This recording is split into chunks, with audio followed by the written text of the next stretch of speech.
suami istri, jangan sampai kita menaruh penilaian yang buruk baik kepada suami maupun istri.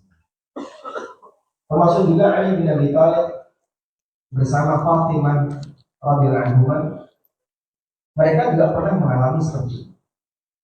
Sampai satu ketika Nabi SAW beliau mendatangi Fatimah di siang hari, dan ketika itu Ali tidak ada di rumah. Akhirnya Nabi SAW bertanya, "Aina ibnu Ami?" Di mana putra dari pamanmu? Nabi SAW bertanya tentang suami, tapi menyebutkan bahwasanya sebenarnya suamimu itu masih punya hubungan kerabat dengan kamu. Kemudian Fatimah mengatakan, "Laqad ghadabani falam yaqini." Tadi dia sempat bikin emosi aku, lalu dia tidak tidur siang di sini. Akhirnya Nabi SAW keluar dari rumah Fatimah dan beliau minta kepada para sahabat, carikan di mana. Ternyata beliau dia ada di mana? Ya Rasulullah, innahu fi masjid rahid. Ya Rasulullah, beliau sedang berada di masjid lagi tidur. Punya masalah dengan istrinya, ditinggal pergi ke masjid, tidur. Makanya kalau bapak-bapak ketahuan tidur di masjid, dicurigai.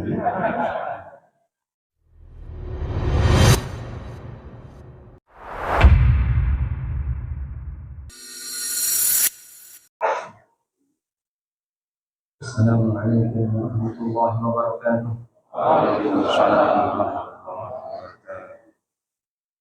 Alhamdulillah, wassalatu wassalamu ala Rasulillah wa ala alihi wa sahbihi wa mawala, wa ashhadu an la ilaha illallah wahdahu la syarika lah, wa ashhadu anna Muhammadan abduhu wa rasuluh sallallahu alaihi wa ala alihi wa sahbihi wa man tabi'al huda ila yaumil qiyamah. Alhamdulillah, puji syukur kita haturkan kehadirat Allah Azza wa Jalla di waktu pagi ini, pagi yang cerah di kota Cirebon. Allah Subhanahu wa taala kumpulkan kita dalam rangka untuk belajar bersama. Semoga Allah jadikan forum ini sebagai forum yang barokah. Salawat dan salam semoga selalu bercurah untuk junjungan kita Nabi Muhammad sallallahu alaihi wasallam atas perjuangan besar beliau dalam mendidik umat sehingga kita bisa merasakan indahnya syariat Islam untuk saat ini. Dan kali ini kita mau belajar tentang bagaimana menyelesaikan prahara keluarga karena harta. Saya menduga yang datang orang yang tidak punya masalah, insyaallah. Ada yang sudah punya masalah? Nggak punya masalah? Banyak masalah? Banyak yang punya masalah. Coba di antara bapak sekalian yang merasa selama usia pernikahannya belum pernah berantem.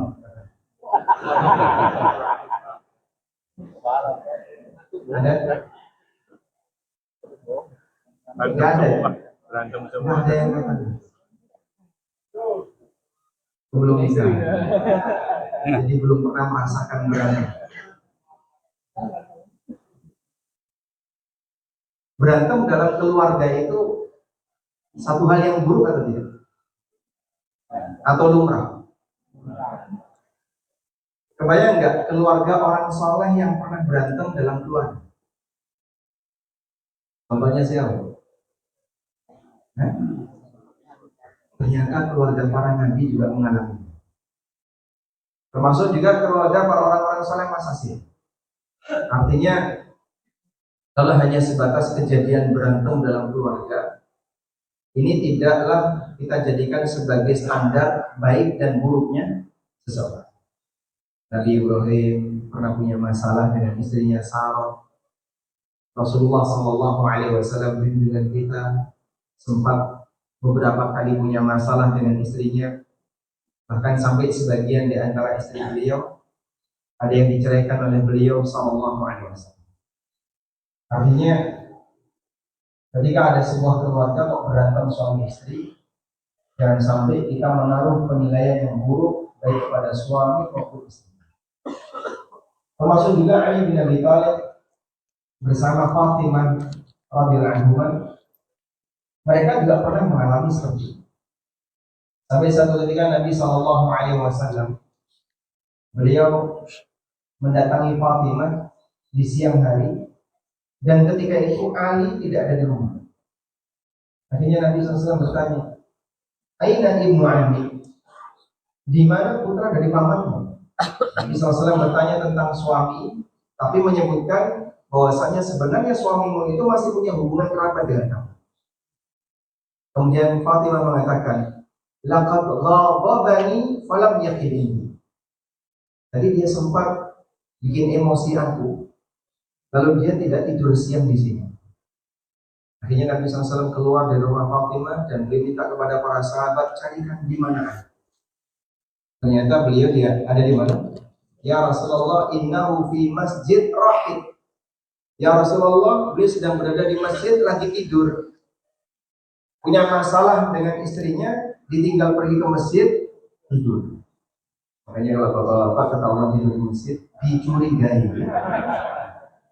Di rumahnya penuh orang, sehingga dia nggak bisa tidur di rumah.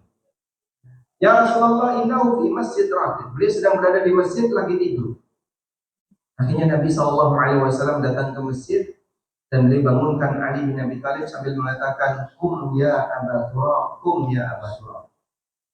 Ada debu yang nempel di pundaknya Ali, dibersihkan oleh Rasulullah SAW. Kum ya Aba Turab, bangun wahai Abu Turab, bangun wahai Abu Turab. Turab artinya apa? Tanah. Bangunlah wahai orang yang kena tanah, bangunlah wahai orang yang kena tanah. Beliau bangun, pulang, masalah selesai. Sehingga terkadang adanya masalah dalam keluarga tidak perlu kemudian didiskusikan secara serius. Cukup ditinggal pergi ke masjid, pulang dan selesai. Kan nggak pakai gitu? Nggak pernah? Atau pernah tapi nggak ngaku? Ali bin Abi Thalib radhiyallahu anhu ketika dia punya masalah dengan istrinya, beliau tidak kemudian sini duduk di depan saya, kita diskusi, selesaikan sekarang. Dan memang tidak harus seperti itu. Kadang cukup dengan dilupakan, selesai. Karena banyak sekali masalah keluarga yang tidak bisa diselesaikan, sehingga selesainya hanyalah dengan satu kata: saling sepakat toleran. Sebab tidak semua orang ini bisa menyamakan visi antara suami dengan istrinya, bisa menyamakan harapan antara suami dengan istrinya, sehingga kadang ketika didiskusikan juga nggak selesai. Sekarang kita akan bahas fokus di bagian bagaimana ketika terjadi prahara disebabkan karena ekonomi. Ada satu buku yang saya tulis, mungkin sebagian di antara jamaah sudah pernah melihat buku itu. Ini buku yang terbaru, judulnya Harta Derita Wanita.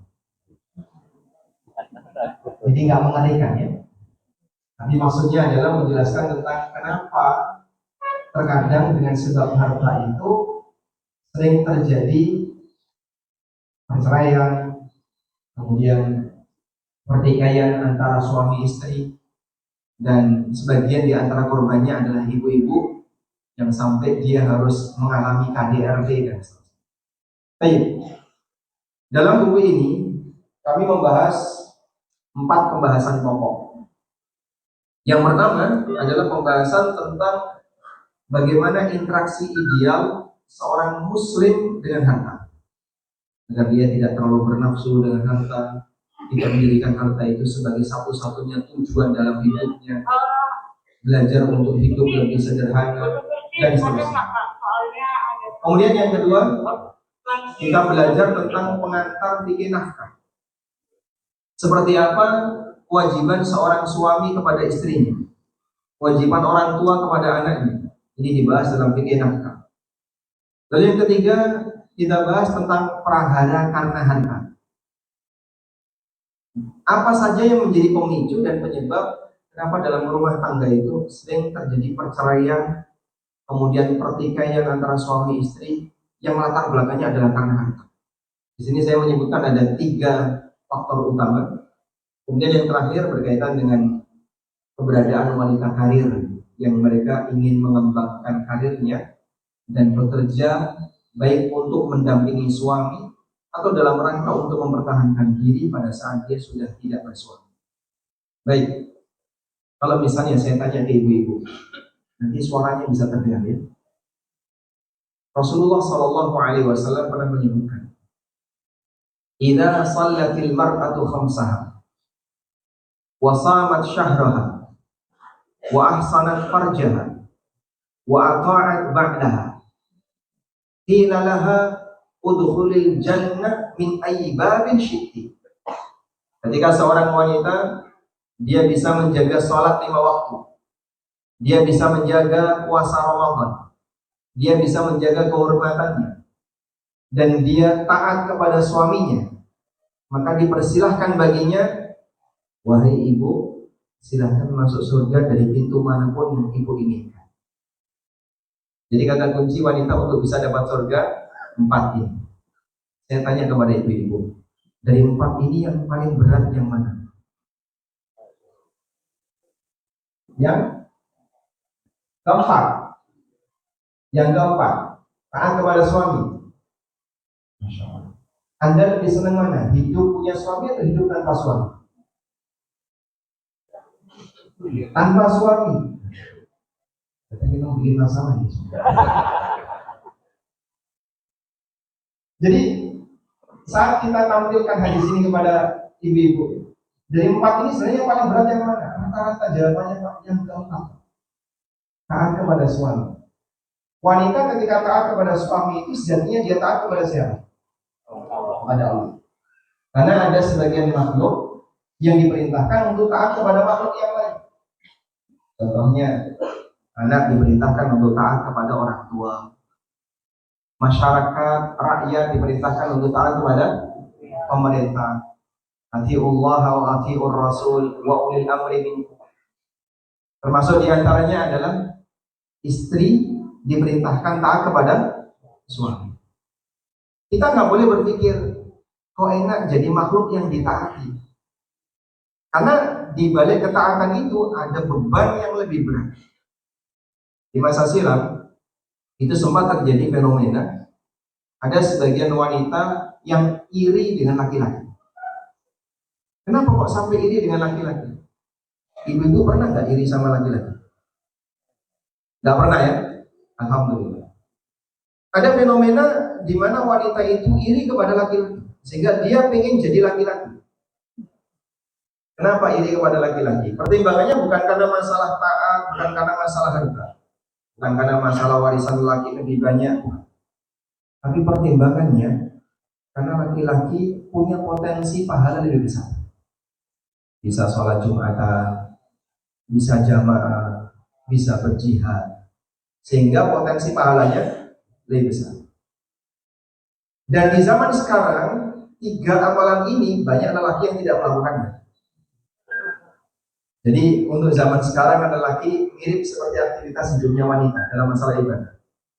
Sehingga kalau dulu ada sebagian sahabiat yang mereka iri terhadap laki-laki karena kalah dalam amal, kalau sekarang andaikan mereka masih hidup, mungkin suasana ini akan hilang. Karena wanita lelaki di zaman sekarang sama seperti perempuan di masa silam. Gimana jemaah? Allah Subhanahu wa taala kemudian menjelaskan, wala tatamannaw ma faddalallahu bihi ba'dakum 'ala ba'd. Janganlah kalian berangan-angan untuk mendapatkan kelebihan yang Allah Subhanahu wa taala berikan kepada sebagian kalian melebihi yang lain. Dan yang dimaksud di situ adalah kelebihan yang Allah berikan kepada lelaki yang itu tidak dimiliki oleh wanita. Lirrijali nasibum mimma iktasabu walin nisa'i nasibum mimma iktasabu. Lelaki punya jatah pahala sesuai dengan apa yang mereka upayakan, dan wanita juga punya jatah pahala sesuai dengan apa yang mereka upayakan. Was'alullaha min fadlih, mintalah kepada Allah karunia dan kebaikan darinya. Jadi pada saat Anda menginginkan sesuatu yang tidak mungkin bisa Anda miliki, mintalah kepada Allah. Jadi misalnya kalau contoh zaman sekarang kayak gitu, Bapak, kalau suami saya bisa bekerja, beliau punya harta, sementara saya sebagai ibu rumah tangga nggak bisa bekerja, hanya bisa menerima apa yang diberikan oleh suami. Aku nggak bisa ngasih sesuatu yang berharga bagi orang tua, nggak bisa ngasih hadiah kepada ibuku, kepada bapakku, tapi suami bisa. Suami bisa ngasih sesuatu kepada orang tuanya. Aku berharap bisa ingin ngasih sesuatu kepada orang tua. Terus gimana itu, Pak? Anda tidak perlu khawatir. Memang kewajiban wanita lebih terbatas dibandingkan laki-laki. Di posisi ketika Anda tidak bisa beramal, tidak bisa menderma, karena Anda mungkin tidak memiliki harta sebanyak yang dimiliki oleh suaminya, tapi dukung suaminya untuk melakukan itu. Dia berbakti kepada orang tua, kasih hadiah ke orang tua, dia wakaf dengan hartanya, infak dengan hartanya, dukung untuk melakukan itu. Karena ketika surganya suami itu tinggi, istrinya ada di mana? Ketinggalan di bawah. Atau ikut bersama suaminya? Ikut bersama suami. Sehingga di posisi wanita mendukung ketaatan suami, nanti dia turut mendapatkan manfaat. Ketika suami dapat balasan yang tinggi, istrinya akan membersamai. Disinilah yang kita harapkan adanya kerjasama berkaitan dengan masalah pemanfaatan harta yang dimiliki oleh suami.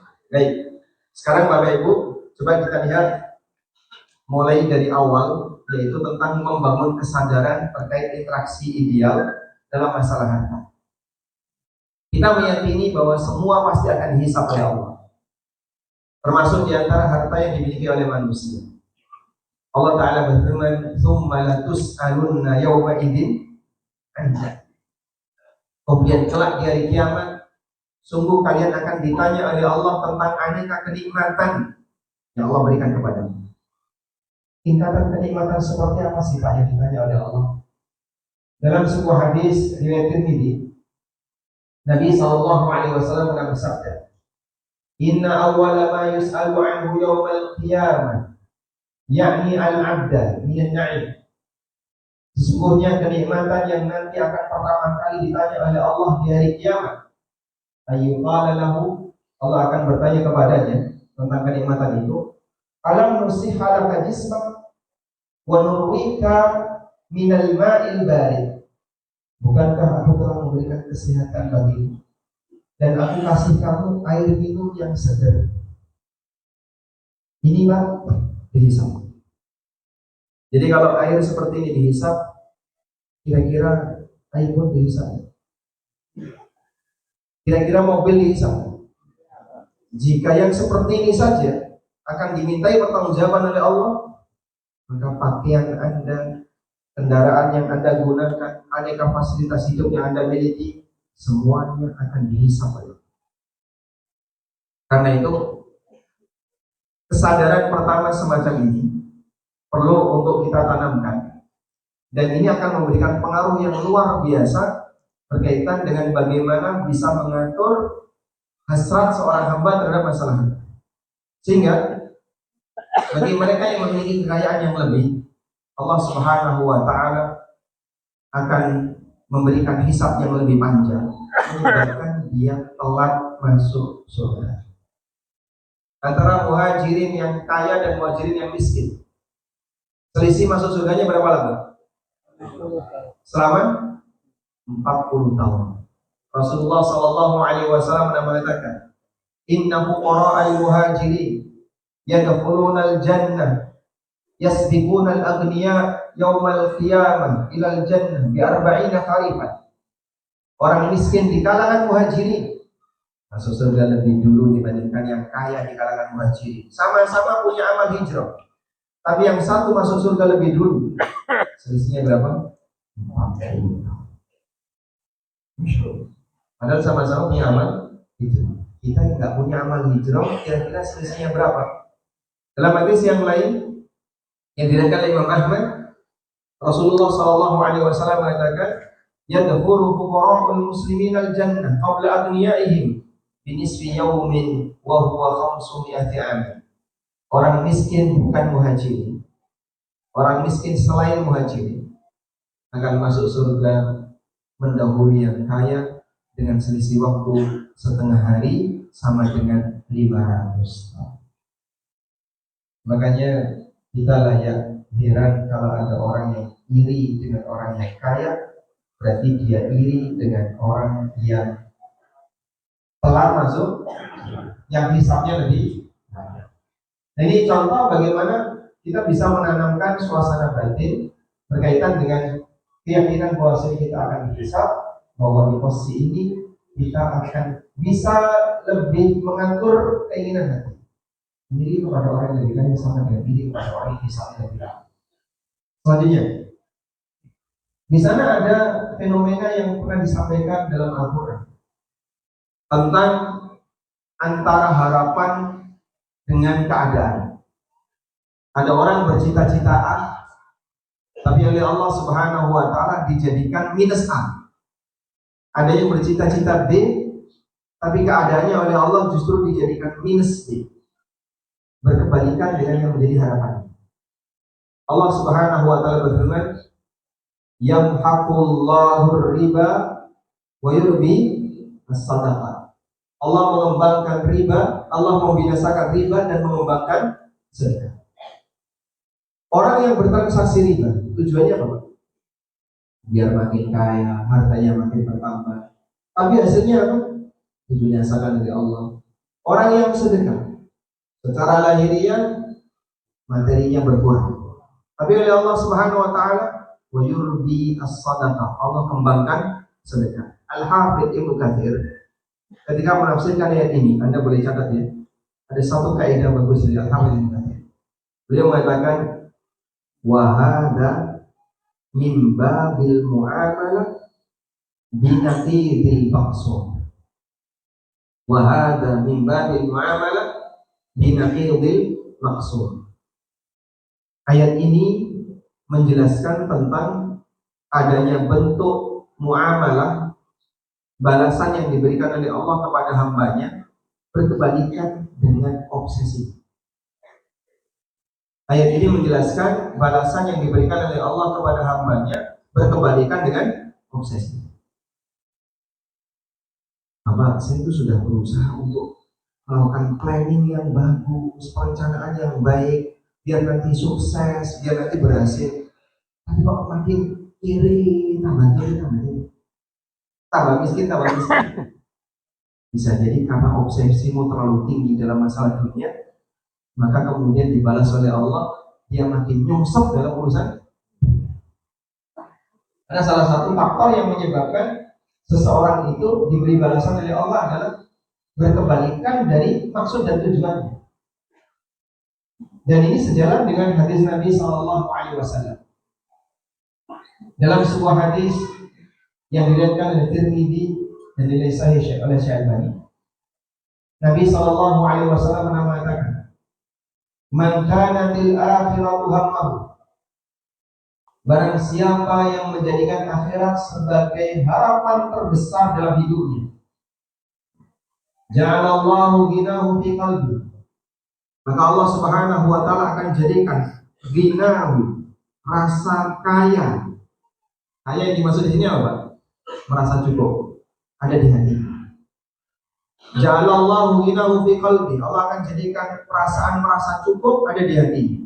Wa jama'a lahu syamla, Allah mudahkan urusannya. Wa atadhu dunya wa hiya raghimah, dan dunia datang kepadanya dalam keadaan terhina. Dunia datang kepadanya dalam keadaan terhina.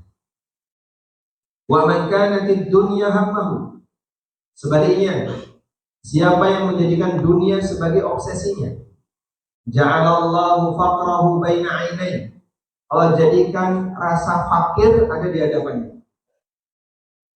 Kata ghina itu lawannya adalah al-faqr. Ghaniyun lawannya fakir. Sifat Allah yang mana Pak? Ghani. Allah ghaniyun 'anil 'alamin. Tapi orang Yahudi menyebut innallaha faqir. Allah fakir. Ini sebutan siapa? Yahudi. Padahal dia adalah zat yang ghaniyun 'anil 'alamin, enggak butuh seluruh alam. Ghani, al-ghina artinya tak butuh. Allah tidak butuh apapun yang ada di alam. Maka orang yang kaya sejatinya adalah ketika dia punya karakter, dia tidak pernah merasa butuh dengan apa yang dimiliki oleh orang lain. Nabi SAW mengatakan, siapa yang menjadikan dunia sebagai harapan terbesarnya, ja'alallahu faqrahu baina ainai. Allah jadikan rasa fakirnya ada di depan mata. Rasa fakir itu apa tadi, Pak? Lawan dari ghani itu apa?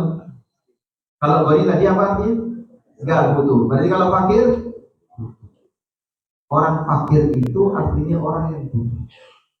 Allah jadikan rasa butuhnya ada di depan mata. Sehingga dia selalu merasa butuh dengan apa yang dimiliki oleh orang lain. Walaupun mungkin gajinya sudah gede, gajinya sudah puluhan juta, bahkan ratusan juta, tapi dia masih ngejar apa yang dimiliki oleh orang lain. Ada nggak kayak gitu? Ada. Sudah punya titik MBG 1, ngejar titik MBG 2, ngejar titik MBG 3, ngejar titik. Subhanallah. Padahal satu titik saja mungkin penghasilannya sudah gede. Dia tinggal nyantai aja, dia sudah dapat keuntungan. Tapi masih ngejar, Ini contoh manusia yang Allah jadikan fakirnya ada di depan mana. Ada orang yang mungkin dia sudah memiliki kekayaan dengan aneka kekayaan yang ada, tapi dia masih punya target ini, target ini, target ini, ada. Dan manusia kalau mengejar target duniawi pasti capek. Orang ketika ngejar dunia pasti capek. Baik, pernah nggak Anda punya pengalaman nyari kerja? Nyari kerja? Pernah punya pengalaman itu? Lebih capek mana? Kerja atau nyari kerja? Lebih capek? Nyari kerja. Yang sudah punya usaha, lalu dia mau mengembangkan unit usaha baru, dia nyari-nyari peluang. Kira-kira peluang unit usaha baru apa yang bisa dilakukan? Capek nggak ketika itu? Dan itulah karakter dunia. Sebagaimana kata Ali bin Abi Thalib radhiyallahu anhu, beliau pernah mengatakan tentang dunia, awwaluha ana wa akhiruha fana. Dunia itu awalnya melelahkan, ujungnya binasa, fana. Fi halali hisabun wa fi harami iqab. Yang halal hisab, yang haram ya. Siapapun yang nyari pasti kelelahan. Sehingga ketika ada orang yang fakirnya di hadapan matanya, maka dia akan selalu merasa haus untuk nyari, habis dapat nyari lagi, habis dapat nyari lagi. Dikumpulin dalam jumlah yang banyak. Begitu terkumpul dalam jumlah yang banyak, dia takut nyimpan dalam waktu yang lama. Akhirnya money laundry, ditaruh di unit-unit usaha yang tidak jelas.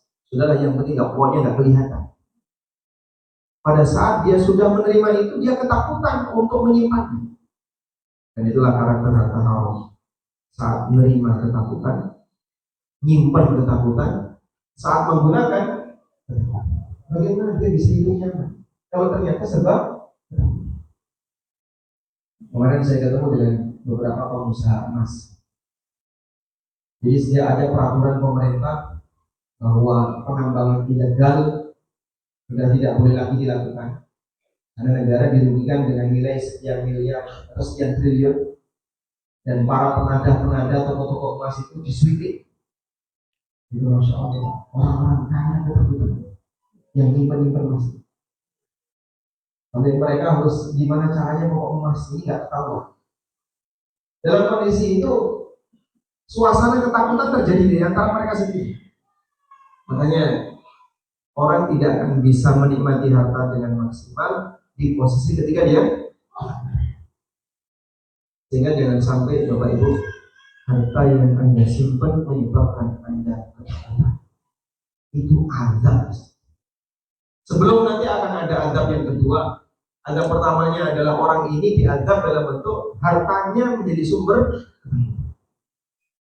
Saya mau tanya, Bapak pernah nggak nyimpen duit yang ketakutan ketahuan istri?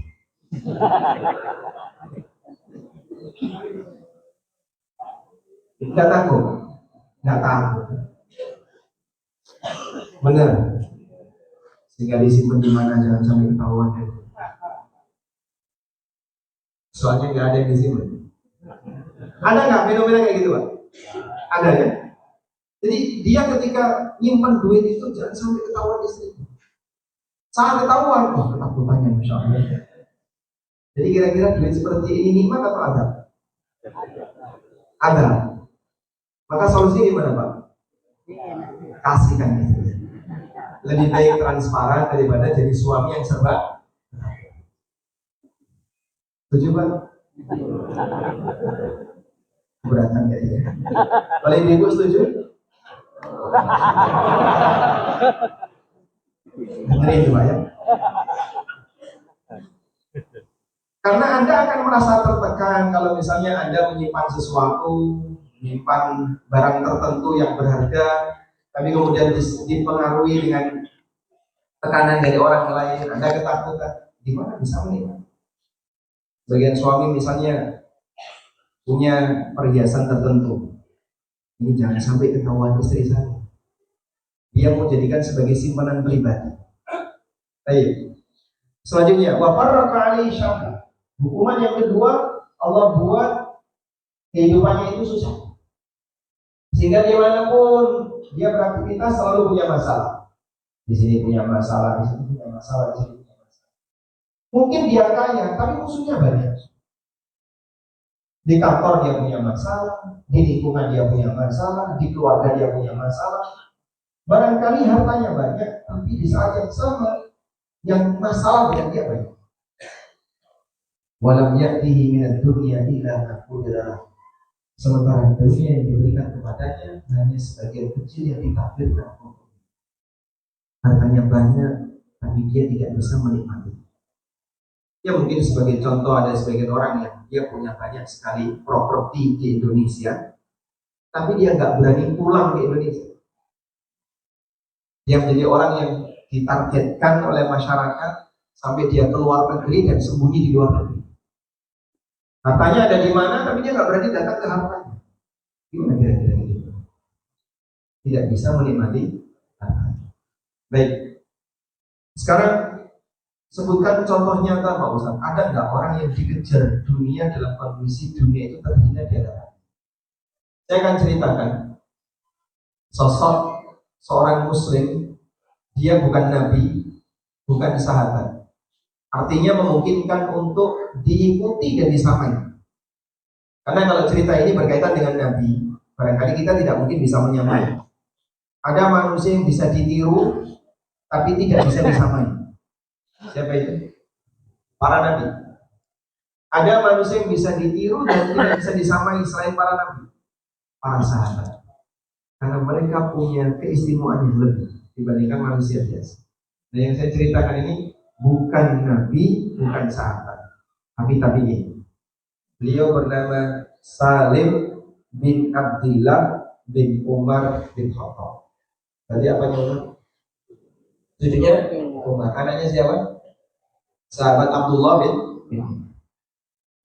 di masa Khalifah Hisham bin Abdul Malik, di mana beliau termasuk salah satu di antara Khalifah Bani Umayyah. Imam Salim ini hidup. Pada suatu ketika Salim bin Abdullah beliau sholat di Masjidil Haram. Tiba-tiba didatangi oleh Hisham bin Abdullah, sang Khalifah. Lalu Hisham ini menawarkan sebuah penawaran dari seorang raja. Ya Salim, salni hajat. Wahai Imam Salim, silakan Anda minta sesuatu kepada saya, nanti akan saya kasih. Kebayang Pak? Bapak selesai tawaf, habis itu berdoa di dekat Ka'bah, tiba-tiba disamperin oleh Raja Salman. Kira-kira apa yang akan pertama kali Anda lakukan? Apa yang pertama kali Anda lakukan? Selfie. Kemudian sang raja menawarkan, Bapak butuh apa? Akan saya kasih. Mungkin Anda akan merasa, saya baru saja berdoa lalu dikabulkan oleh Allah. Karena obsesi kita terhadap dunia sangat tinggi. Tapi subhanallah, Imam Salim yang ketika itu ditawari oleh sang khalifah, beliau rahimahullah kemudian mengatakan, Inni astahyi minallah an as'ala fi baitihi ghairuh. Aku malu kepada Allah untuk minta kepada selain Allah sementara aku sedang berada di rumah Allah. Maka sang raja mundur. Kemudian Tuan Salim melanjutkan ibadah. Sampai selesai beliau ibadah, kemudian beliau keluar masjid. Jadi nggak ada urusan dengan sang raja, akhirnya langsung keluar. Mungkin beda sama kita ya. Gimana jadi enggak? Kita selesai keluar. Dikejar sama raja. Begitu sampai di luar masjid, kemudian Khalifah Hisham bin Abdul Malik mengatakan, "Al-ana qad kharajta." Sekarang Anda sudah berada di luar masjid. Salni hajatan. Silakan Anda minta sesuatu. Berkali-kali ditawar. Kemudian Salim bertanya, "Min hawaijid dunya am hawaijil akhirah?" Yang boleh saya minta kebutuhan dunia atau kebutuhan akhirat? Nah, tentu sang raja menjawab, ya tentu kebutuhan dunia. Aku nggak bisa memenuhi kebutuhan akhirat. Kemudian Tuan Salim mengatakan, "Amawallah." Tolong diperhatikan oleh raja. "Inni la as'alud dunya mimman yamlikuha, wa kaifa as'aluhu mimman la yamlikuha." Tolong sadari, aku tidak pernah minta dunia kepada zat yang memilikinya. Bagaimana aku bisa minta dunia kepada makhluk yang tidak memiliki? Contoh apa itu? Manusia yang dikejar dunia dalam kondisi dunia terhina. Sehingga penawaran itu ada di depan mata, tinggal nyebut saja pasti dikasih. Tapi subhanallah, beliau dengan sangat menjaga kehormatannya memberikan jawaban yang sampai membuat orang lain diam. Itulah contoh nyata. Jadi apa yang disampaikan Nabi SAW ini bukan sesuatu yang mustahil. Ternyata kejadiannya ada. Ada orang yang dia betul-betul wa'atadhu dunya wa hiya rahim. Didatangi oleh dunia dalam kondisi dunia itu terhina dia datang. Bisa nggak kita berlagak seperti itu? Dia mencoba untuk sedikit belajar mudah-mudahan bisa. Kondisi dunia itu terhina dia datang. Bisa nggak kita berlagak seperti itu? Dia mencoba untuk sedikit belajar mudah-mudahan bisa. Tapi kalau punya main mungkin agak sulit. Karena seperti ini hanya akan dimiliki oleh manusia yang memiliki hati yang sangat tidak butuh kecuali kepada Allah Subhanahu wa taala. Dan ini bisa dibentuk dengan cara membangun sifat qanaah. Ketika seorang muslim memiliki sifat qanaah, maka dia akan selalu bisa merasa bahagia dengan nikmat yang ada. Cara qanaah itu apa, Pak? Fokus dengan apa yang kita punya. Saya ulangi ya. Cara qanaah adalah fokus dengan apa yang kita punya. Anda akan bisa qanaah ketika Anda fokus dengan nikmat yang ada. Mungkin satu cerita yang barangkali sudah sering Anda dengar. Sudah pernah dengar ceritanya belum? Oh, belum cerita. Abu Kilabah al-Jarmi. Sudah pernah dengar ceritanya? Di akhir hayat beliau, rahimahullah. Beliau juga seorang tabi'in. Pernah suatu ketika ada seorang ulama ahli hadis, namanya Abu Hazim. Abu Hazim ini sedang melakukan perjalanan. Lalu tiba-tiba beliau ketemu dengan sebuah gubuk yang sudah tua. Kemudian beliau mendekat ke gubuk. Ternyata terdengar sebuah suara dari dalam gubuk, suara orang yang sudah tua. Alhamdulillahilladzi afani mimma ibtalahumullahu bihi wa faddalani ala katsirin mimman khalaqa tafdila. Suara ini terulang-ulang diucapkan oleh orang yang sudah sepuh, orang yang sudah tua. Akhirnya ahli hadis ini penasaran, siapa yang mengucapkan kalimat? Dia minta izin untuk masuk.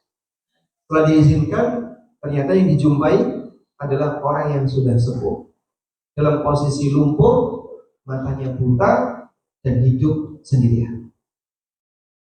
Setelah kemudian beliau minta izin masuk, dilihat suasana kanan kiri. Kenapa orang ini selalu memuji Allah? Alhamdulillahilladzi afani mimma ibtalahum bihi. Segala puji bagi Allah yang telah menyelamatkan aku dari ujian yang Allah berikan kepada orang lain. Wa faddalani ala katsirin mimman khalaqa tafdila. Dan Allah berikan banyak kelebihan bagiku. Kelebihan apa yang beliau punya? Kemudian beliau tanya, saya merasa penasaran dengan apa yang Anda ucapkan. dengan situasi Anda seperti ini. Orang miskin untuk bisa mengucapkan alhamdulillah berat atau tidak? Berat. Miskin tapi disuruh bersyukur berat. Jangankan bersyukur, sabar saja karena tidak sanggup. Tapi ini orang yang miskin, namun dia selalu bersyukur kepada Allah. Memuji Allah, alhamdulillah, alhamdulillah. Akhirnya ahli hadis ini bertanya, apa rahasianya Anda selalu mengucapkan hadis? Mulailah Abu Kilabah menyampaikan, coba kau perhatikan, di luar sana ada nggak orang yang tidak beragama Islam? Banyak. Mereka mengalami sakit, iya. Orang yang non Muslim sakit, aku juga sakit. Kita sama-sama sakit. Tapi aku masih punya nikmat iman. Kau lihat di luar sana, ada nggak orang yang tidak diberi oleh Allah hidayah untuk berzikir? Banyak, Pak. Waktunya hanya habis untuk tindakan yang sia-sia. Alhamdulillah lisanku masih utuh, lisanku masih selamat, dan aku bisa gunakan untuk banyak zikir.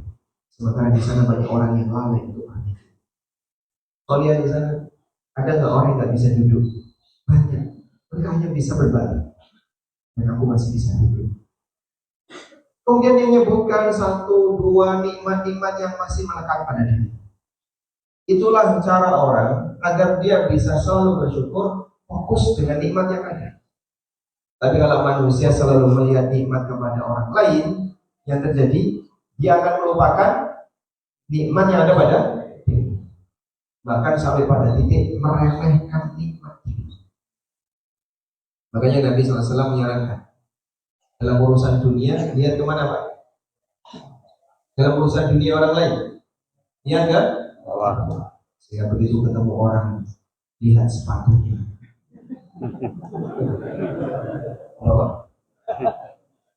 Apa merek sepatunya, sandalnya.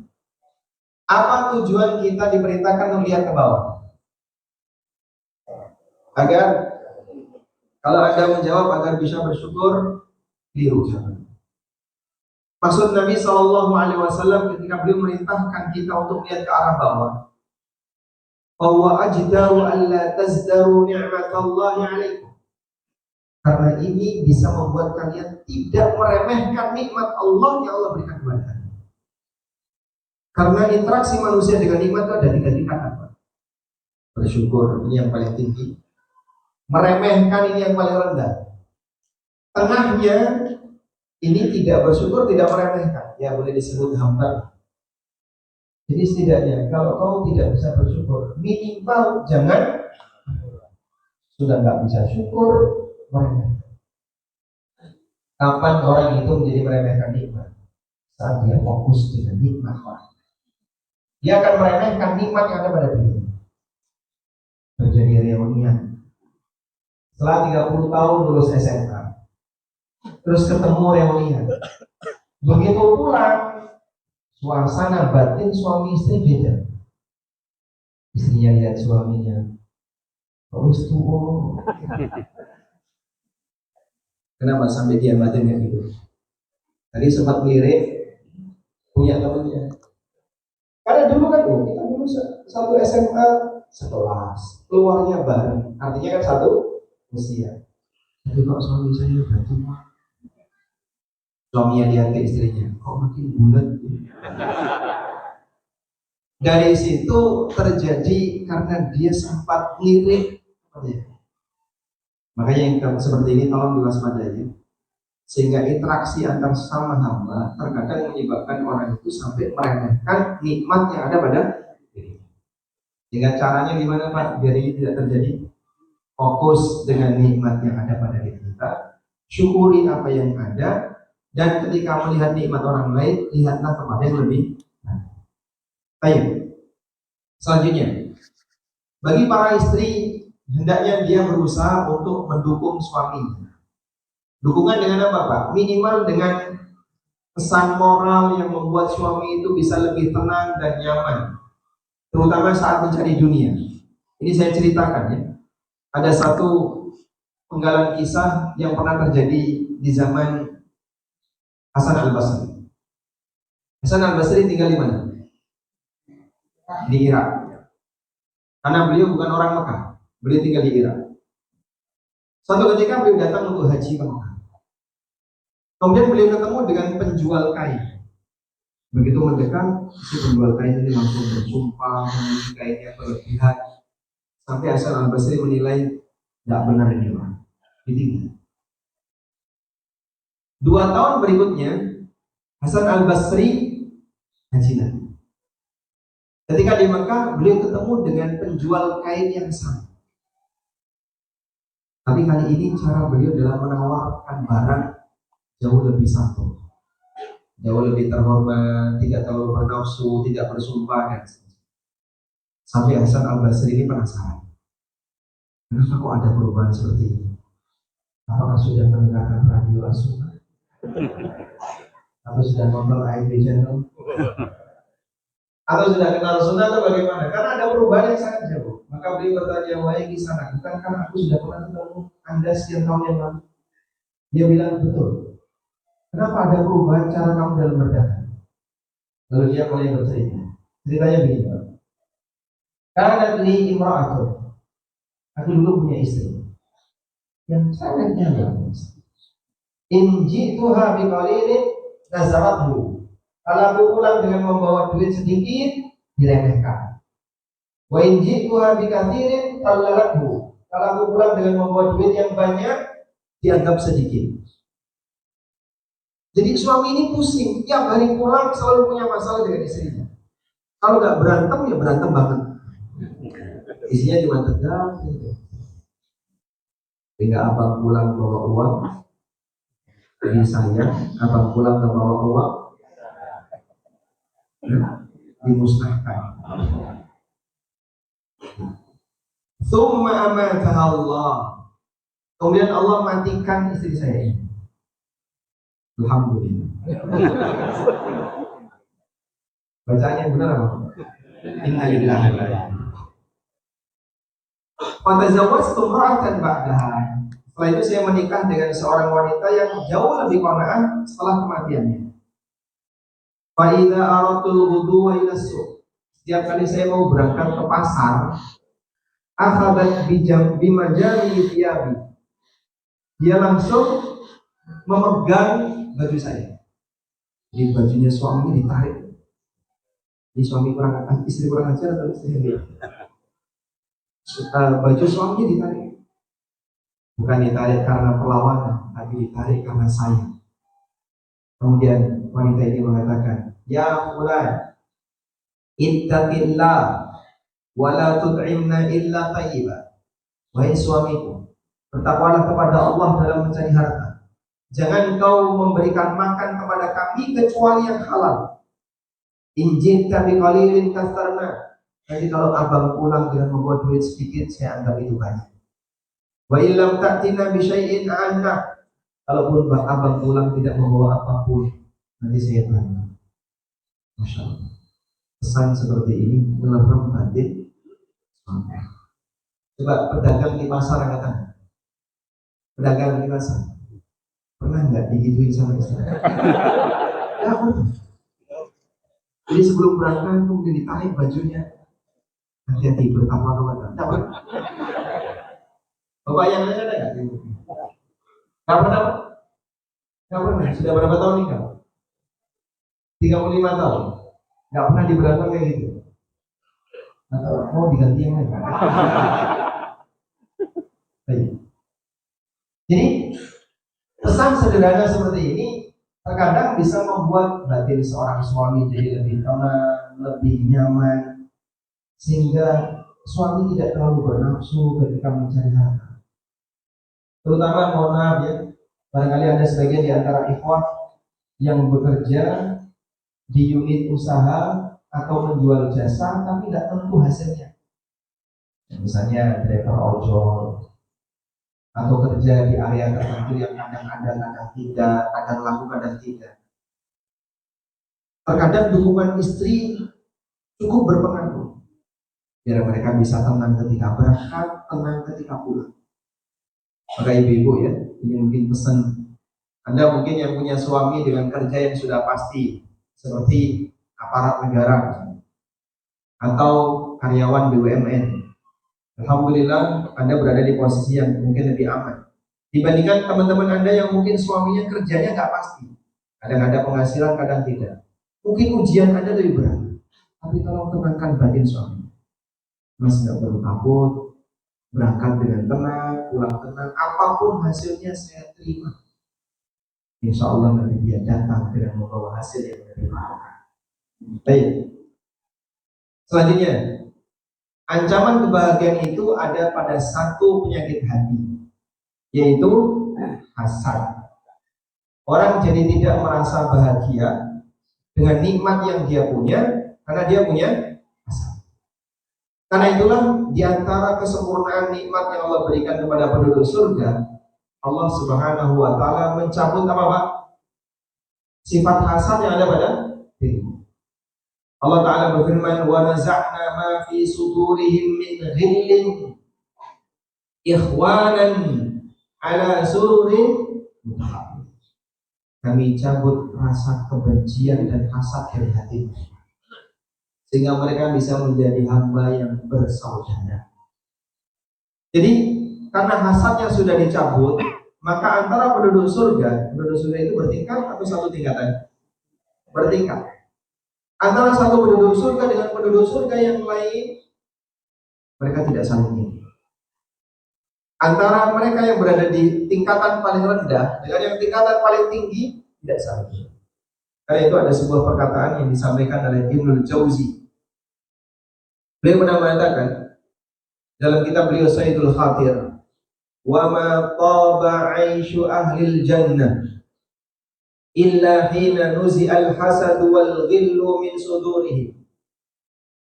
Kehidupan penduduk surga tidak akan bisa merasa nyaman kecuali sejak ketika sifat hasad dan kebencian itu dicabut dari dada mereka. Walaula annahu nuzi'a, andaikan sifat hasad itu tidak dicabut dari dada mereka, tahasadu wa tanghassu 'aishuhum, maka mereka akan saling hasad dan hidup mereka akan tertekan. Kita tidak punya kenikmatan rasa hasad dicabut. Maka yang bisa kita lakukan adalah belajar menahan diri. Jangan sampai hasad. Dan kalaupun sudah muncul hasad, berjuanglah untuk menghilangkan. Kita tidak punya jaminan seperti ini ketika hidup di dunia. Karena terkadang hasad itu tiba-tiba muncul dalam hati seorang hamba. Terkadang hasad itu tiba-tiba datang tanpa diingat. Pernah nggak Pak mengalami itu? Pernah ya? Besar kecilnya tergantung masing-masing kualitas hati. Nah saat kita muncul seperti itu, jangan dirawati. Karena hasad kalau dirawati nanti makin parah. Dan pada posisi ketika makin parah, efeknya berbahaya. Ada hasad yang sampai menyebabkan orang itu menghilangkan nyawa orang itu. Contohnya hasadnya Qabil kepada Habil. Sehingga karena dia hasad kepada saudaranya, sampai dia memberikan ancaman, "La'abtulan akan aku bunuh kamu." Maka si Habil cuma mengatakan, "Innama yataqabbalullahu minal muttaqin." Salahku apa kok sampai kamu mau membunuhku? Kalaupun amalku diterima, Allah menerima amal dari orang yang bertakwa. Saya tidak punya salah apa-apa kok mau kamu. Subhanallah. Tapi hasadnya ini sampai menyebabkan dia harus membunuh saudaranya. Sehingga dikatakan, dia lanjutkan ayat, "Fatawwa'at lahu nafsuhu qatla akhihi faqatalah." Jiwanya mendorong dia untuk membunuh saudaranya. Dan dia taati jiwanya, dia taati hawa nafsu. Karena hawa nafsunya sudah diliputi dengan rasa hasad, penuh dengan kebencian, sampai akhirnya dia membunuh saudaranya. Maksudnya gimana? Dalam ayat ini Allah tidak menyebutkan kalau dia membunuh karena digoda setan. Beda dengan Nabi Adam alaihissalam yang makan pohon larangan karena digoda iblis. Tapi Qabil membunuh saudaranya, di situ Allah tidak menceritakan kalau dia digoda oleh iblis. Namun yang Allah sebutkan adalah fatawwa'at lahu nafsuhu qatla. Jiwanya mendorong dia untuk membunuh saudaranya. Sehingga sumbernya adalah karena dia mentaati hawa nafsu. Makanya kita paham ya, bahwa sumber maksiat ada yang berasal dari bisikan iblis, dan ada yang berasal dari bisikan hawa nafsu. Baik. Karena itu kita tidak punya jaminan seperti ini. Sebagaimana jaminan yang diberikan oleh Allah kepada penduduk surga. Dan walaupun orang itu terkadang hidupnya sudah mapan, sifat hasad belum tentu bisa hidup. Antara mohon ya, karyawan Pertamina dengan karyawan Pertamina yang sepakat ulama. Suami tidak wajib mengumrohkan istrinya dengan sepakat karena ini di luar nafkah. Baik, perhiasan itu nafkah atau bukan? Wanita Cirebon kalau nggak dikasih perhiasan mukanya kayak apa? Kecut. Sehingga ini bukan kebutuhan pokok, maka karena bukan kebutuhan pokok, suami tidak wajib ngasih perhiasan. Terus Pak, kalau perhiasan yang dibawa istri itu punya siapa Pak? Punya suami atau punya istri? Tergantung niat suami ketika menyerahkan perhiasan itu ke istrinya. Kalau niat suami menyerahkan perhiasan itu ke istrinya dengan niat hibah, maka sah jadi milik istri. Sebagai konsekuensinya, karena perhiasan itu milik istri, maka yang wajib membayarkan zakat adalah istri. Sebaliknya, apabila suami menyerahkan perhiasan itu, niatnya titip, aku titip ya, kalau dipakein, kalau titip gelang, titip cincin, tolong kamu pakai, sehingga istrinya jadikan centelan. Berarti perhiasan ini milik siapa? Suami. Karena milik suami, maka yang berkewajiban bayar zakat. Ada ibu-ibu yang protes. Oke gitu Pak. Nah yang benar gimana? Seharusnya perhiasan itu milik istri, tapi yang wajib bayar zakat suami. Oh iya.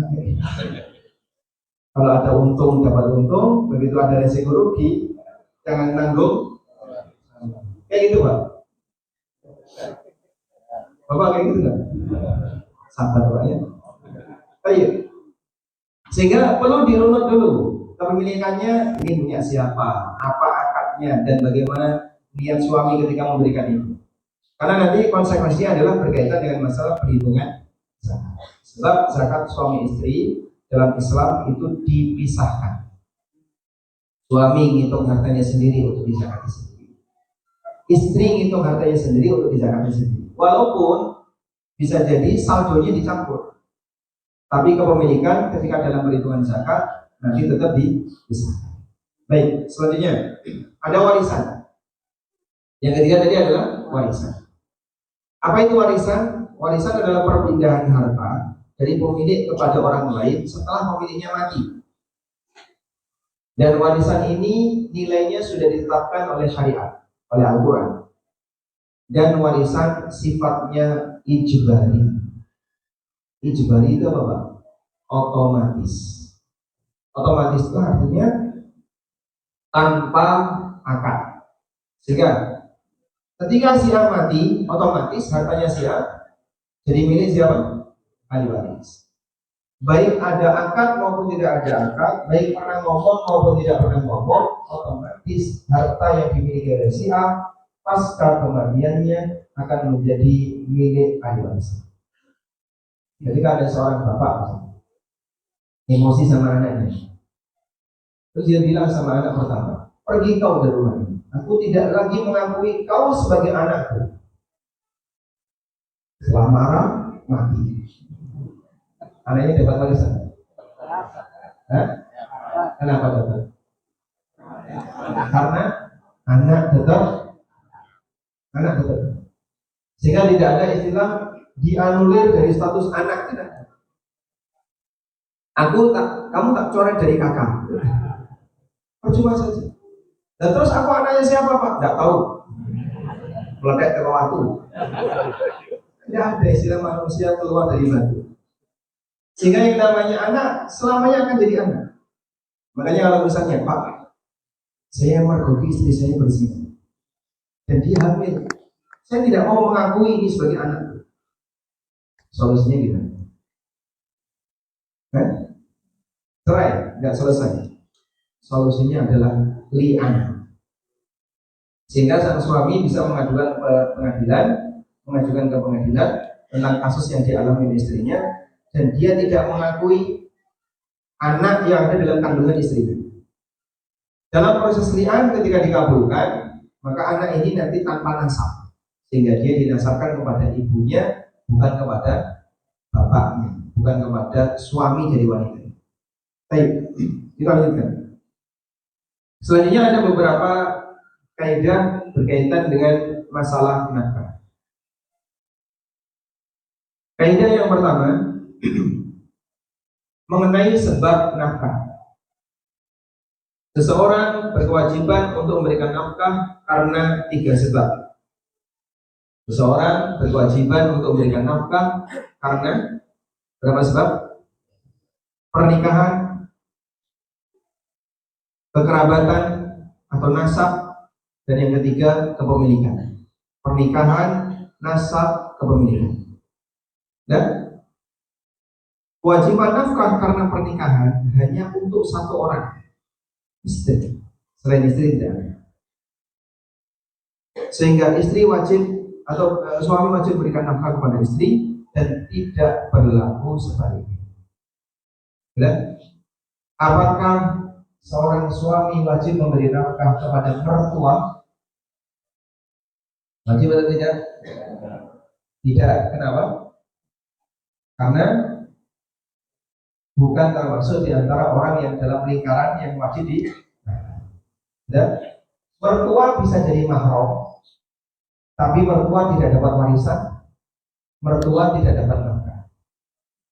Contoh yang lain, sepersusuan, ibu yang menyusui, walaupun bukan ibu kandung, mahram atau tidak? Mahram, dapat warisan enggak? Tidak. Bisa ngasih nafkah enggak? Wajib ngasih nafkah enggak? Tidak. Kenapa? Karena dalam hal ini adalah hubungannya karena mahram, bukan karena masalah, bukan karena nasab, bukan karena kewajiban nafkah. Sehingga ada beberapa hubungan yang terjadi di antara manusia. Hubungan mahram, hubungan perwalian, hubungan nasab, ini semuanya beda. Ada aturannya sendiri-sendiri. Ada orang yang jadi mahram tapi dia nggak dapat warisan. Contohnya, mahram tapi nggak dapat warisan, mertua. Ada yang mahram dapat warisan dan tidak bisa jadi wali. Ada mahram dapat warisan tapi tidak bisa jadi wali.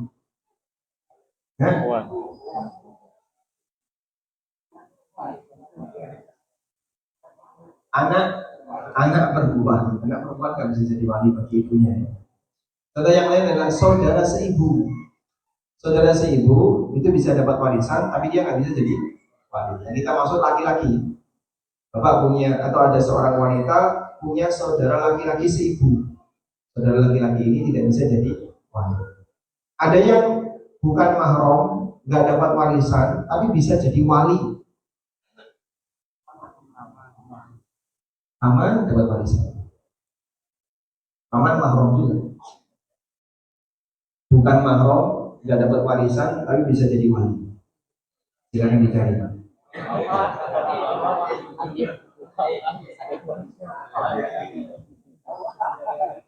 Udah ketemu? Wali?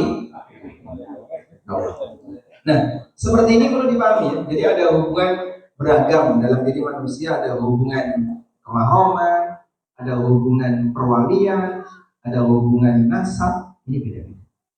Dan kita kembali ke sini. Jadi sebab orang berkewajiban ngasih nafkah karena 3.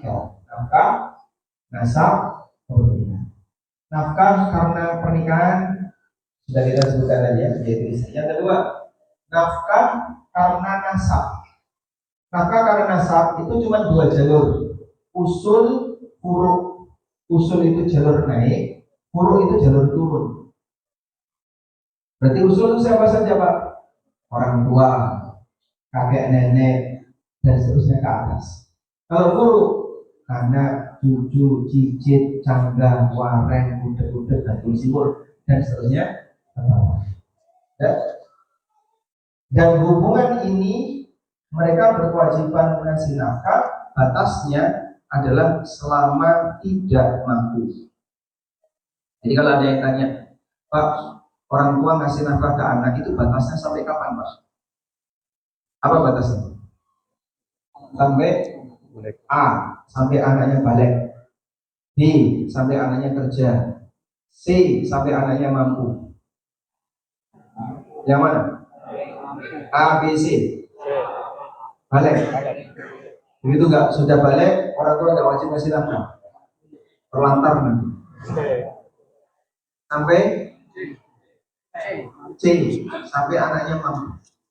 Jadi kalau misalnya anaknya bekerja tapi tidak mampu, apakah orang tua masih ngasih nafkah? Masih, selama orang tuanya mampu. Pemahaman sebagian masyarakat bahwasanya nafkah itu batas sampai balik, ini keliru. Ada anak ABK. Anak ABK ini dia balik, tapi karena ABK ya dia nggak bisa kerja, dia nggak mampu. Apakah orang tuanya wajib ngasih nafkah ke dia? Wajib. Selama dia tidak mampu, wajib. Baik. Selanjutnya ada kewajiban nafkah karena kepemilikan. Contohnya budak. Kalau di zaman sekarang selain budak, pembantu itu wajib dinafkahi. Wajib. Alasannya apa? Pernikahan, nasab, atau kepemilikan? Kerja. Kalau itu gaji, bukan nafkah. Apa alasan pembantu itu wajib dinafkahi? Tidak mampu. Itu sedekah. Gak ada. Jadi tiga ini tidak ada. Berarti pembantu pada asalnya tidak wajib dinafkahi. Ya? Karena tiga alasan ini tidak ada. Tapi kan dia makan bareng kita, itu tidak masalah. Anda ngasih nafkah ke pembantu tidak masalah. Tapi pada asalnya tidak berkewajiban. Kalau Anda sebut itu kan orang yang kita miliki, nanti pembantunya distatuskan sebagai budak. Dan ini keliru ya, pembantu bukan budak. Dan siapa yang lebih taat kepada bapak, istri atau pembantu? Bantu. Tolong dijawab dengan jujur. Siapa yang lebih menurut kepada suami, istrinya atau pembantunya? Kenyataannya pembantu ya. Jadi siapa yang lebih layak jadi istri? Lanjut ya. Jadi kaidah yang pertama, sedang nafkah ada tiga tadi. Contoh kepemilikan di zaman sekarang adalah hewan piaraan. Maka siapa yang memelihara binatang wajib ngasih nafkah. Baik. Yang berikutnya, nafkah itu diberikan untuk memenuhi kebutuhan pokok. Dan kebutuhan pokok yang disebutkan dalam Al-Quran hanya tiga: sandang, pangan, papan. Saya ulangi ya. Kebutuhan pokok yang disebutkan dalam Quran hanya tiga: sandang, pangan, papan. Tentang sandang dan pangan Allah tegaskan di surat Al-Baqarah ayat 233. Ayat 233. Wa 'alal mauludi lahu rizquhunna wa kiswatuhunna bil ma'ruf.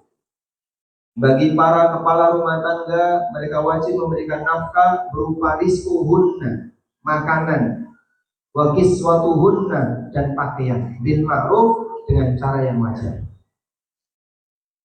Yang kedua, ayat di surat At-Talaq ayat 6. Ini berkaitan dengan papan. Allah Ta'ala berfirman, askinuhunna min haitsu sakantum min wujdikum. Berikan tempat tinggal kepada istri kalian sesuai dengan kemampuan kalian dalam memberikan nafkah kepada mereka. Ya. Kaidah berikutnya, berarti kalau sandang, pangan, papan sudah terpenuhi, suami tidak wajib memberikan yang lebih. Kalau ada yang ngasih lebih, itu statusnya hibah. Ya. Karena kalau ada yang memahami, oh, nafkah itu uang jajan, ini pemahaman menyimpang. Nafkah itu ya sandang, makan papan, uang jajan itu hibah. Dan suami tidak berkewajiban ngasih uang jajan.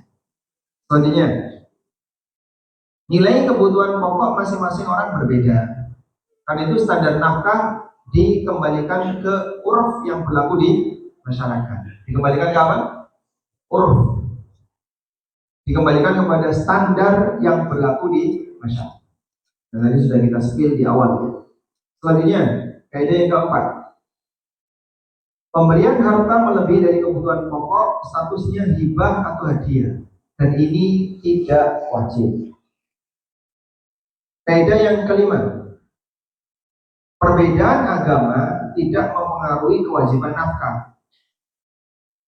Suami yang menikahi wanita Nasrani, dia tetap wajib kasih nafkah kepada istrinya.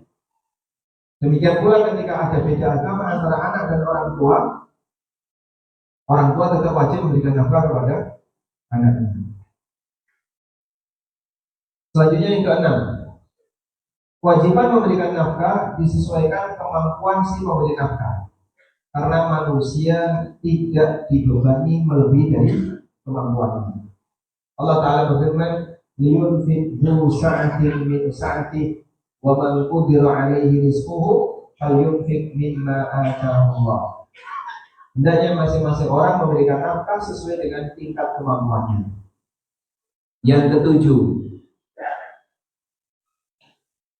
nafkah untuk hubungan nasab berstatus wajib jika kondisinya tidak mampu.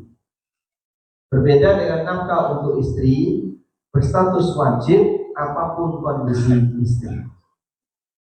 Sehingga baik istri ini mampu maupun tidak mampu, kerja maupun tidak kerja, suami tetap wajib ngasih nafkah ke istrinya. Karena sebab kewajiban suami memberi nafkah kepada istrinya adalah pernikahan. Selama ikatan pernikahan masih ada, maka suami wajib ngasih nafkah ke istrinya. Dan kedelapan, nilai nafkah murni hak milik penerima nafkah, sehingga tidak bisa ditarik kembali dan tidak bisa mengoreksi warisan. Contoh kasus, si A punya 3 anak. Anak yang ketiga ketika bayi sakit-sakitan, sampai si A jual tanah, si A jual sawah, hingga kemudian anak ini sehat dan hidup bersama. Dan lalu si A meninggal dunia. Anak pertama dan kedua ngerti sejarahnya. Sekarang warisan si A tinggal 1 petak tanah. Padahal dulu punya 5, tapi yang 4 dijual untuk pengobatan anak terakhir. Boleh nggak misalnya anak pertama protes? Dulu bapak itu punya banyak tanah, semuanya dijual untuk mengobati kamu. Sekarang beliau sudah meninggal, tinggal punya 1 tanah. Maka satu istrinya dengan niat hibah, maka sah jadi milik istri. Sebagai konsekuensinya, karena perhiasan itu milik istri, maka yang wajib membayarkan zakat adalah istri. Sebaliknya, apabila suami menyerahkan perhiasan itu, niatnya titip, aku titip ya, kalau dipakein, aku titip gelang, titip cincin, kalau kamu pakai, juga istrinya jadikan centelan. Berarti perhiasan ini milik siapa? Suami. Karena milik suami, maka yang berkewajiban bayar zakat. Ada ibu-ibu yang protes. Kok kayak gitu Pak? Nah yang benar gimana? Seharusnya perhiasan itu milik istri, tapi yang wajib bayar zakat suami. Oh iya. Kalau ada untung dapat untung, begitu ada resiko rugi, jangan nanggung. Kayak gitu Pak. Bapak kayak gitu nggak? Sabar Pak ya. Ayo.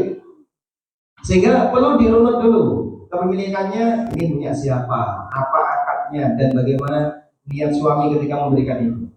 Karena nanti konsekuensinya adalah berkaitan dengan masalah perhitungan zakat. Sebab zakat suami istri dalam Islam itu dipisahkan. Suami ngitung hartanya sendiri untuk dizakati sendiri.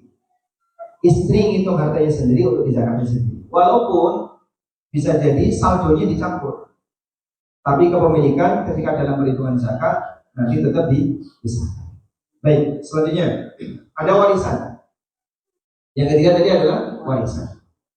Apa itu warisan? Warisan adalah perpindahan harta dari pemilik kepada orang lain setelah pemiliknya mati. Dan warisan ini nilainya sudah ditetapkan oleh syariat, oleh Al-Quran. Dan warisan sifatnya ijbari. Ijbari itu apa Pak? Otomatis. Otomatis itu artinya tanpa akad. Sehingga ketika si A mati, otomatis hartanya si A jadi milik siapa? Ahli waris. Baik ada akad maupun tidak ada akad, baik pernah ngomong maupun tidak pernah ngomong, otomatis harta yang dimiliki oleh si A pasca kematiannya akan menjadi milik ahli waris. Jadi ada seorang bapak emosi sama anaknya, terus dia bilang sama anak pertama, pergi kau dari rumah ini, aku tidak lagi mengakui kau sebagai anakku. Setelah marah, mati. Anaknya dapat warisan. Hah? Kenapa dapat? Karena anak tetap. Sehingga tidak ada istilah dianulir dari status anak, tidak. Kamu tak coret dari kakak. Percuma saja. Dan terus aku anaknya siapa Pak? Tidak tahu. Meledak ke waktu. Tidak ada istilah manusia keluar dari batu. Sehingga yang namanya anak selamanya akan jadi anak. Makanya kalau misalnya Pak, saya mergoki istri saya berzina dan dia hamil, saya tidak mau mengakui ini sebagai anak. Solusinya gimana? Cerai, nggak selesai. Solusinya adalah li'an. Sehingga sang suami bisa mengajukan ke pengadilan tentang kasus yang dialami istrinya, dan dia tidak mengakui anak yang ada dalam kandungan istrinya. Dalam proses li'an ketika dikabulkan, maka anak ini nanti tanpa nasab, sehingga dia dinasabkan kepada ibunya, bukan kepada bapaknya, bukan kepada suami dari wanita. Baik, kita lanjutkan. Selanjutnya ada beberapa kaidah berkaitan dengan masalah nafkah. Kaidah yang pertama mengenai sebab nafkah. Seseorang berkewajiban untuk memberikan nafkah karena 3 sebab. Seseorang berkewajiban untuk memberikan nafkah karena berapa sebab? Pernikahan, kekerabatan atau nasab, dan yang ketiga kepemilikan. Pernikahan, nasab, kepemilikan. Dan kewajiban nafkah karena pernikahan hanya untuk 1 orang, istri. Selain istri tidak ada. Sehingga istri wajib atau suami wajib berikan nafkah kepada istri dan tidak berlaku sebaliknya. Dan apakah seorang suami wajib memberi nafkah kepada mertua? Wajib atau tidak? Tidak. Kenapa? Karena bukan termasuk di antara orang yang dalam lingkaran yang wajib di. Dan mertua bisa jadi mahram, tapi mertua tidak dapat warisan, mertua tidak dapat nafkah. Contoh yang lain, sepersusuan, ibu yang menyusui, walaupun bukan ibu kandung, mahram atau tidak? Mahram, dapat warisan tidak? Tidak. Bisa ngasih nafkah enggak? Wajib ngasih nafkah enggak? Tidak. Kenapa? Karena dalam hal ini adalah hubungannya karena mahram, bukan karena masalah, bukan karena nasab, bukan karena kewajiban nafkah. Sehingga ada beberapa hubungan yang terjadi di antara manusia. Hubungan mahram, hubungan perwalian, hubungan nasab, ini semuanya beda. Ada aturannya sendiri-sendiri. Ada orang yang jadi mahram tapi dia nggak dapat warisan. Contohnya, mahram tapi nggak dapat warisan, mertua. Ada yang mahram dapat warisan dan tidak bisa jadi wali. Ada mahram dapat warisan tapi tidak bisa jadi wali.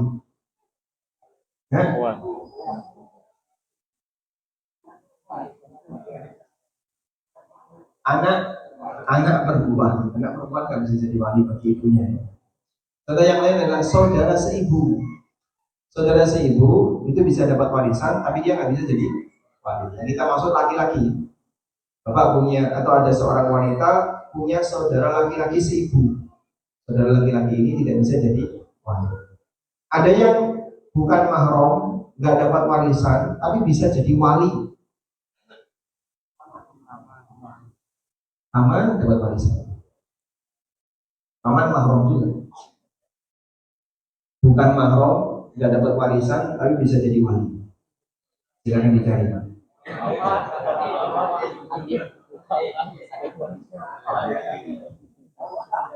Udah ketemu? Wali? Nah, seperti ini perlu dipahami ya. Jadi ada hubungan beragam dalam diri manusia, ada hubungan kemahroman, ada hubungan perwalian, ada hubungan nasab. Ini beda-beda. Dan kita kembali ke sini. Jadi sebab orang berkewajiban ngasih nafkah karena 3. Nafkah, nasab, pernikahan. Nafkah karena pernikahan sudah kita sebutkan tadi ya, yaitu istri. Yang kedua, nafkah karena nasab. Nafkah karena nasab itu cuma 2 jalur. Usul, furu. Usul itu jalur naik, furu itu jalur turun. Berarti usul itu siapa saja Pak? Orang tua, kakek nenek, dan seterusnya ke atas. Kalau furu, anak, cucu, cicit, cangga, wareng, budak-budak, dan tulsimur, dan seterusnya ke bawah. Dan hubungan ini mereka berkewajiban mengasih nafkah, batasnya adalah selama tidak mampu. Jadi kalau ada yang tanya, Pak, orang tua ngasih nafkah ke anak itu batasnya sampai kapan Pak? Apa batasnya? Sampai A, sampai anaknya balik. B, sampai anaknya kerja. C, sampai anaknya mampu. Yang mana? A, B, C. Balik. Begitu nggak sudah balik, orang tua nggak wajib ngasih nafkah. Terlantar nanti. Sampai C, sampai anaknya mampu. Jadi kalau misalnya anaknya bekerja tapi tidak mampu, apakah orang tua masih ngasih nafkah? Masih, selama orang tuanya mampu. Pemahaman sebagian masyarakat bahwasanya nafkah itu batas sampai balik, ini keliru. Ada anak ABK. Anak ABK ini dia balik, tapi karena ABK ya dia nggak bisa kerja, dia nggak mampu. Apakah orang tuanya wajib ngasih nafkah ke dia? Masih. Selama dia tidak mampu, wajib. Baik. Selanjutnya, ada kewajiban nafkah karena kepemilikan. Contohnya, budak. Kalau di zaman sekarang selain budak, pembantu. Pembantu itu wajib dinafkahi. Wajib. Alasannya pernikahan, nasab, atau kepemilikan. Kerja. Kalau itu gaji, bukan nafkah. Apa alasan pembantu itu wajib dinafkahi? Tidak mampu. Itu sedekah. Gak ada. Jadi 3 ini gak ada. Berarti pembantu pada asalnya tidak wajib dinafkahi. Ya? Karena 3 alasan ini tidak ada. Tapi kan dia makan bareng kita, itu tidak masalah. Anda kasih nafkah ke pembantu tidak masalah. Tapi pada asalnya tidak berkewajiban. Kalau Anda sebut itu kan orang yang kita miliki, berarti pembantunya distatuskan sebagai budak. Dan ini keliru ya, pembantu bukan budak. Dan Siapa yang lebih taat kepada bapak, istri atau pembantu? Bantu. Tolong dijawab dengan jujur.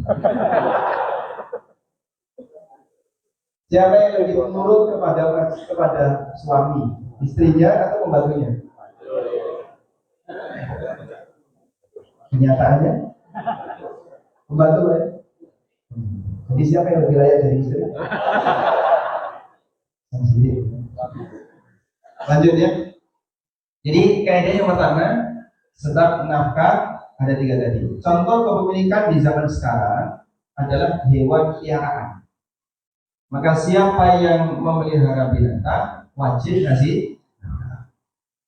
Baik. Yang berikutnya, nafkah itu diberikan untuk memenuhi kebutuhan pokok. Dan kebutuhan pokok yang disebutkan dalam Al-Quran hanya 3: sandang, pangan, papan. Saya ulangi ya. Kebutuhan pokok yang disebutkan dalam Quran hanya 3: sandang, pangan, papan. Tentang sandang dan pangan Allah tegaskan di surat Al-Baqarah ayat 233. Ayat 233. Wa 'alal mauludi lahu rizquhunna wa kiswatuhunna bil ma'ruf. Bagi para kepala rumah tangga, mereka wajib memberikan nafkah berupa rizquhunna, makanan, wa kiswatuhunna, dan pakaian, bil ma'ruf, dengan cara yang wajar. Yang kedua, ayat di surat At-Tolak ayat 6. Ini berkaitan dengan papan. Allah Ta'ala berfirman, askinuhunna min haitsu sakantum min wujdikum. Berikan tempat tinggal kepada istri kalian sesuai dengan kemampuan kalian dalam berikan nafkah kepada mereka. Ya. Kaidah berikutnya, berarti kalau sandang, pangan, papan sudah terpenuhi, suami tidak wajib memberikan yang lebih. Kalau ada yang ngasih lebih, itu statusnya hibah. Ya. Maka kalau ada yang memahami, oh, nafkah itu uang jajan, ini pemahaman menyimpang. Nafkah itu ya sandang, pangan, papan. Uang jajan itu hibah. Dan suami tidak berkewajiban ngasih uang jajan. Selanjutnya, nilai kebutuhan pokok masing-masing orang berbeda. Karena itu standar nafkah dikembalikan ke uruf yang berlaku di masyarakat. Dikembalikan ke apa? Uruf. Dikembalikan kepada standar yang berlaku di masyarakat. Dan tadi sudah kita spill di awal ya. Selanjutnya, kaidah yang keempat. Pemberian harta melebihi dari kebutuhan pokok statusnya hibah atau hadiah, dan ini tidak wajib. Kaidah yang kelima, perbedaan agama tidak mempengaruhi kewajiban nafkah. Suami yang menikahi wanita Nasrani, dia tetap wajib kasih nafkah kepada istrinya. Demikian pula ketika ada beda agama antara anak dan orang tua tetap wajib memberikan nafkah kepada anaknya. Selanjutnya yang keenam, kewajiban memberikan nafkah disesuaikan kemampuan si pemberi nafkah, karena manusia tidak dibebani melebihi dari kemampuannya. Allah Ta'ala berfirman, liyunfik dzu sa'atin min sa'atihi wa man qudira 'alaihi rizquhu falyunfik mimma ataahu Allah. Hendaknya masing-masing orang memberikan nafkah sesuai dengan tingkat kemampuannya. Yang ketujuh, nafkah untuk hubungan nasab berstatus wajib jika kondisinya tidak mampu. Berbeda dengan nafkah untuk istri, berstatus wajib apapun kondisi istri.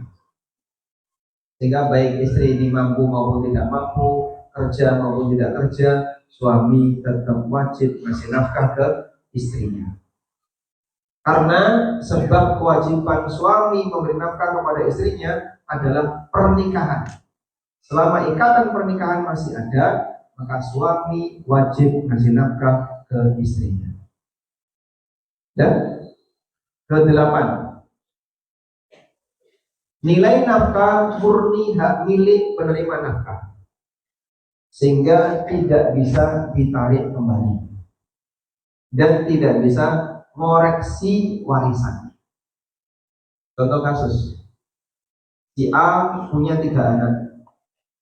Anak yang ketiga ketika bayi sakit-sakitan, sampai si A jual tanah, si A jual sawah, hingga kemudian anak ini sehat dan hidup bersama. Dan lalu si A meninggal dunia. Anak pertama dan kedua ngerti sejarahnya. Sekarang warisan si A tinggal 1 petak tanah. Padahal dulu punya 5, tapi yang 4 dijual untuk pengobatan anak terakhir. Boleh nggak misalnya anak pertama protes? Dulu bapak itu punya banyak tanah, semuanya dijual untuk mengobati kamu. Sekarang beliau sudah meninggal, tinggal punya 1 tanah. Maka karena tanahnya sudah habis, kau nggak dapat warisan. Boleh atau tidak? Kenapa nggak boleh? Ya? Karena masih punya orang tua. Dan nafkah yang diberikan oleh orang tua kepada anak itu menyesuaikan kebutuhan. Paham ya? Dan ada berapa kaidah tadi? 8. Bisa diulang? Kayaknya banyak yang gak nyata tadi. Lewat semua Pak ya? Lewat semua. Nanti tolong lihat tayangan ulangnya di Indonesia.